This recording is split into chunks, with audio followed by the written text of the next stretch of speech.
What is up, champs and champets? We are back, and today we're going to be using this scale to add a bit of data to one of our best tips. Let's get into it. The tip that we're going to be referencing today and adding some data to with the scale is having the back foot down when we're performing a stagger stance putt. The reason I say this is one of our best tips is because it's the one we've had the most people reach out about, saying thank you, and that they're implementing it very quickly, very easily, and getting results very fast. And I want to say thank you back to everyone that's messaged, because that gives me a lot of fuel to keep going. And it's just great to hear that you're out there saving strokes. So thank you.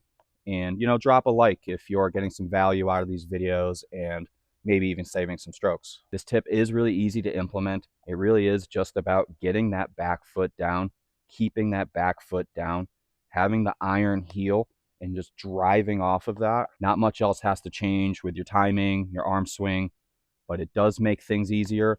That's why I wanted to add some data to how much easier it makes it.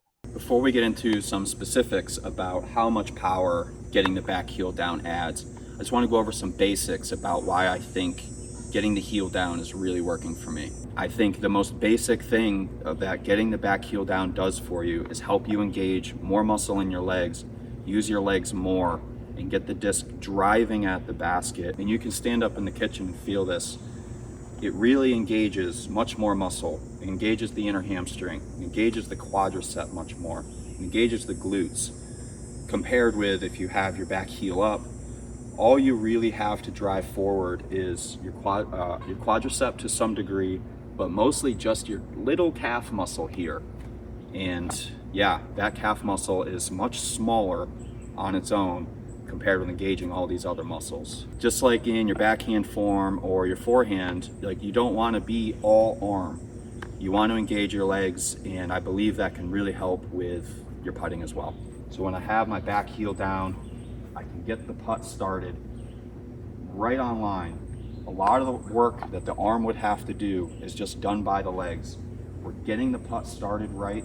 You still have to finish it with a good pop and a good follow through, but we're getting the first half of that putt started just with the legs, just driving right at the basket. Half the work's done of draining those 20 footers more consistently. This isn't all about power. A lot of this is about balance and structure as well.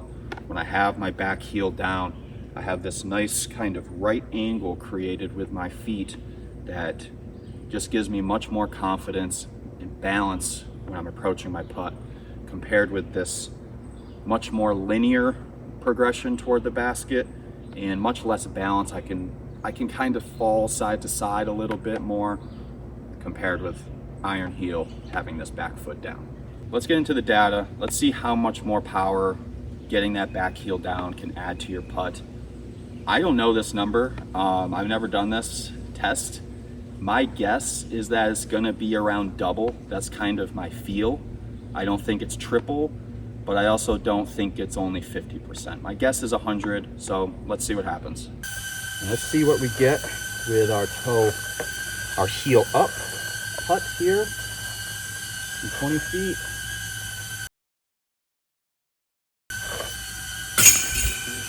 Now let's try our heel down and see how much more power this can add to your putt.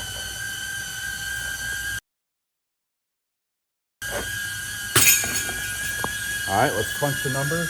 We'll see what we got.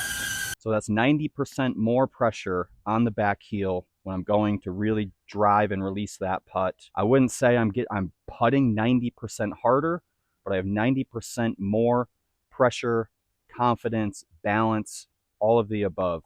So if you're struggling with missing low, if you're struggling with missing left and right, if you don't have enough balance, if you don't have enough confidence, if you don't have enough speed, you might want to try implementing this little tip of getting the heel down. It's working for me. It's working for other people.